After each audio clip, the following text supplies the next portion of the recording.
Plaintiff Dan Elquist is suing his roommate because he claims instead of using Dan's money to pay rent, he sat around smoking pot all day.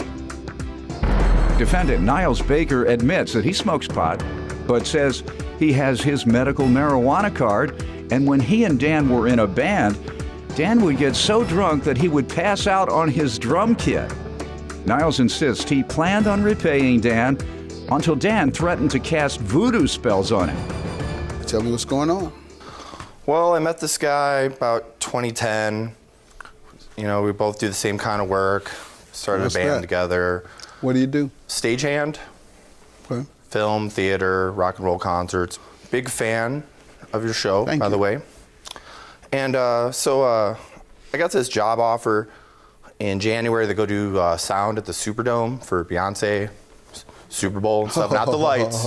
So you're the one not the lights. You're the one who caused the outage? Yeah. Was that your responsibility? Their show was so hot that it just, you know, whatever. Go ahead. So anyway, I told the defendant, we made a verbal agreement that I was gonna be gone for like 2 or 3 months. There'd be mail coming there that he could open up, cash my checks, make sure all the bills were paid on time. Halfway through the month, he calls me saying he's just gonna ditch out, buy a van, go live by the river down in Austin, Texas. I was like, whatever, dude, you gotta pay the rent in February because I'm gonna be out of town. So he says, well, March, I'm not gonna do it. So I come back, I lose out on a month and a half of work, the deal with the house. He tells me that February was paid. These like gangster dudes came over to evict us. I'm like, what are you doing walking in my house, you know? And they're like, well, you didn't pay the rent. And they put the landlord on. And they said Niles gave him a sob story. I mean, the dude was just smoking weed all the time because the marijuana is legal there. So I'm sure he was just smoking bongs all day, spending my rent money on really good weed and marijuana, I gotta say. I mean, I only smoke it a little bit when I'm making music, but this guy is nonstop Cheech and Chong. Like, you have a medical issue you smoke it for? Yeah, I have back spasms. Huh? I have back spasms. I have my medical card in Colorado. I give people a break. If they have medical marijuana, fine. Yeah. I'm not gonna come down hard. If you crackhead, I'm coming down. Crackhead, you're hurting a lot of people. Yeah, you don't like the crackheads. I watch your show. Weedhead, I'll let them in every now and then. Go ahead. So anyway, I calculate I lost about $5,000 plus the $260 for the rent. I mean, he probably owes me more. I mean, I probably lost. No, you lost wages. Lost 1.5 months, and that equals 5,000. You say? About a month worth of work is 5,000. And so why couldn't you go? Why couldn't I go? I had to get back and deal with the house situation. You know, like I deal with it. How? What did you do? Move all my stuff, pack it up, all this band gear, stuff from my daughter. And that took you a month and a half?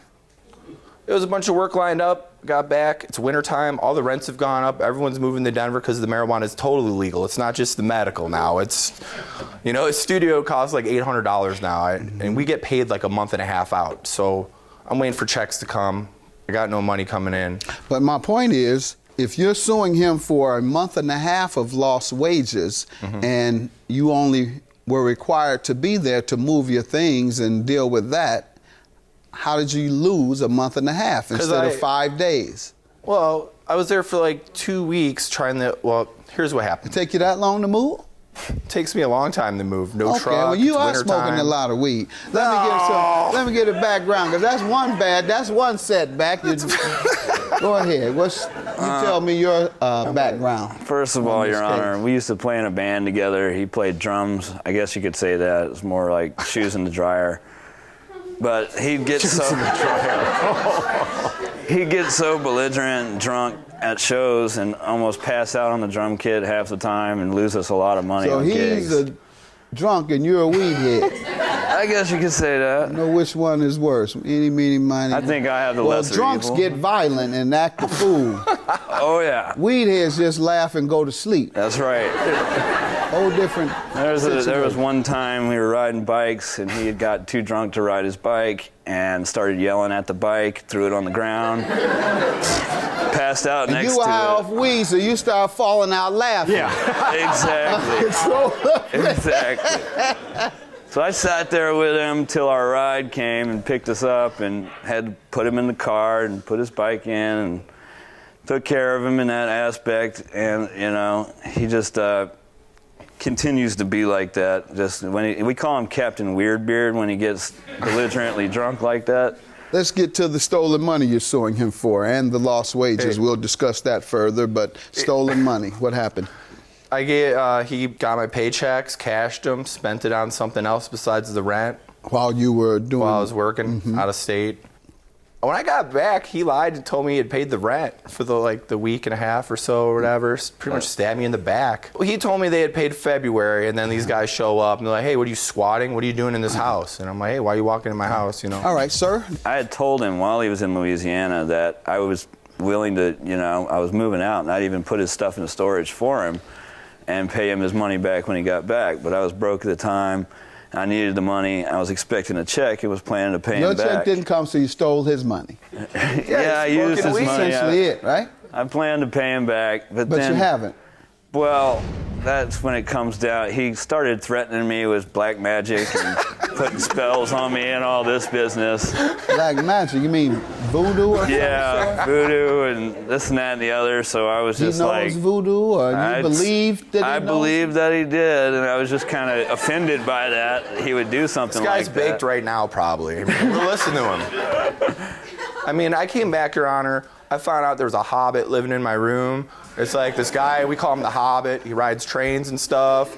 He was like living in my room. They ate all my food. It was like Jurassic Park, my ribs. Bones were everywhere. The place was trashed.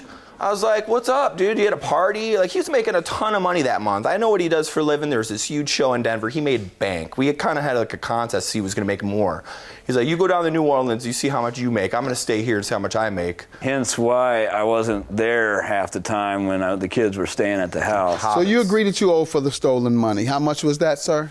$260. $260. Now, where do you get this other $4,000 or so? Is that $240 a week at least? I mean, I got some reference points here. How much I usually get paid for freelancing. What prohibited you from going back to work after what would be a reasonable time to move, and that would probably be 5 to 10 days? I couldn't find a place to live. Security deposit, all this other stuff. You couldn't find a place to live where?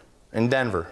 Where you were going to do the work? No, I was going to go back down to New Orleans and do the work. Well, then that's where you needed a place to live. No, I get put up in hotel rooms and whatnot. I need a place for all. I got a bunch of band gear. If you were going to be there, why did you need a place to live in Denver? Because my kid lives in Denver and my family's in Denver. So they lived with you in the same household? Not in the same household. Well, then, you didn't need it for a place for them because they already had a place. No, I need a place for all my stuff. So you're not getting $4,800 because you had to take 5 days to move? No, you're not more getting than that. 5 days. $260 is your judgment, sir. You could have made arrangements to move. That's everybody that comes in here could say that. Your Honor, I had to move. I had to stay with so-and-so Have you had this because I didn't get, all of that. Really? Yeah, every bit of it. Judgment for the plaintiff, $260. Hi, how you doing? Big fan. Nice to meet you. I agree that I owe you money, and I agreed to pay you back. And I'm sorry you were too drunk to remember that. Yeah, whatever, dude. You can claim the booze all you want. I don't mean they call it dope for a reason, dude. Or Yeah, so you can't even talk. Let's go smoke another doob. Doober. All right, Dan. All right.